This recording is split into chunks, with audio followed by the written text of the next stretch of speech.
Hey house guests, welcome to today's Big Brother Canada updates and spoilers. Our house guest of the day is Juanito1975. Hi!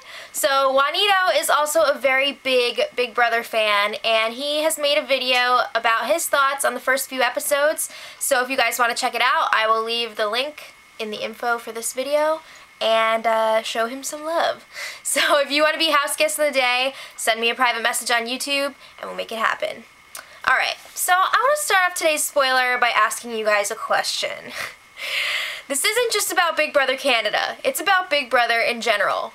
Why are the house guests always so interested in who is taking what medicine and the dosages and like why?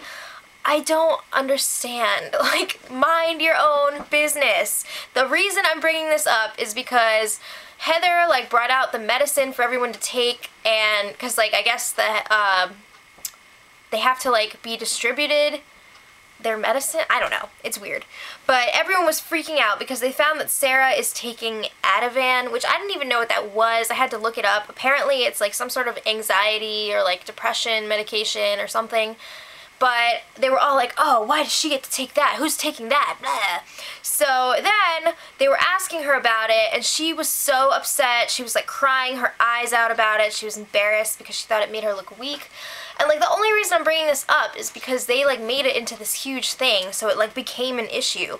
But really, who cares? Like, mind your own pills. So it's just like annoying, and I was wondering if you guys had any input on that.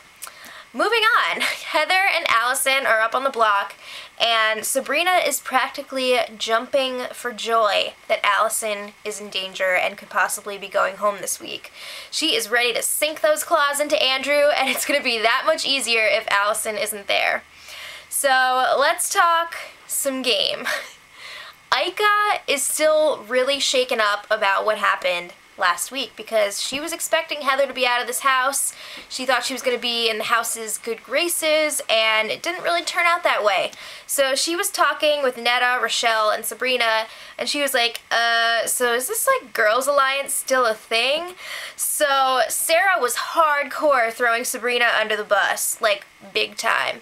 And I'm sure this is like part of some plan to make it look like Sarah and Sabrina aren't working together, but I think once this stuff gets back to Sarah, because it will, she's not going to be happy about it. So I think it's going to drive a further rift into that first five alliance.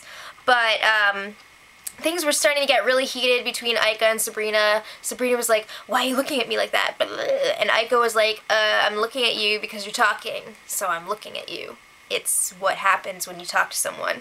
So it was just not a good situation, but I think it's safe to say that alliance is probably over, or will be very soon. So they had the Power Veto competition last night, and the feeds were off for a long time. We didn't find out who won until like 2 a.m., which is really annoying. I just so happened to be just about to go to bed, so it was luck. But anyway, the players were Rochelle, Heather, Allison, Kenny, Sarah, and John, and the host was Sabrina.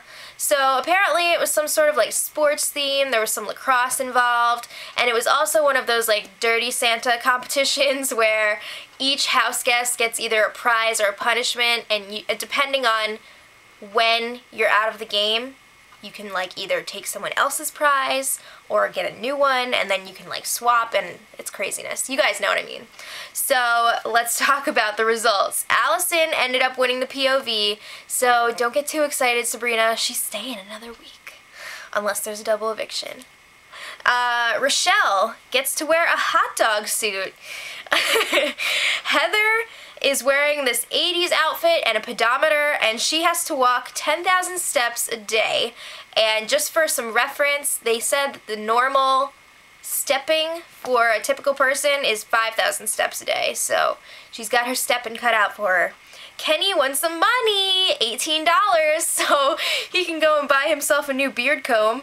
And Sarah got a slot pass. I think it's good for 2 weeks, and John has a very special prize or punishment. Every time this alarm goes off, he has 2 minutes to get in the pool and swim 1 lap.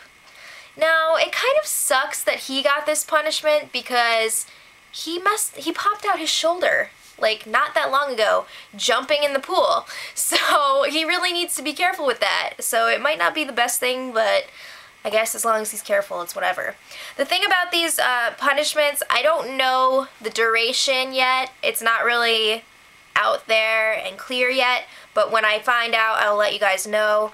Like, I think Rochelle probably has to wear that for the rest of this week, but I don't know like how long Heather's thing is. I don't know how long John's thing is. I can't see John's thing lasting longer than like a day or two because that would just be ridiculous, but like I said, I'll let you guys know when I know. And more about Aika. She was feeling really upset and alone after the POV competition last night. So Sarah was comforting her, and I was just getting these flashbacks of like the Moms Alliance from Big Brother 15, and I was like, ugh, Helen. But I don't know. There was some serious mom bonding there. I don't see it really helping Aika in the game, but it was nice to see Sarah like trying to include her and comfort her. So I'm thinking the power veto ceremony is going to be tomorrow. I think it's usually on a Monday. So we'll see what happens with that. Right now, talk of the town is that Aika will be going up on the block and will be going this week. So we'll see if Rochelle actually does that. I know she's nervous about Adele using his power, which isn't even possible. So, but she doesn't know that, so who knows what she's going to do. But one last little thing, I just saw that Emmett, the milkman from season 1 of Big Brother Canada, has just entered the South African Big Brother house. I don't know what the deal is. I know it's some part of a twist. He's there to like shake things up. I don't think he's competing.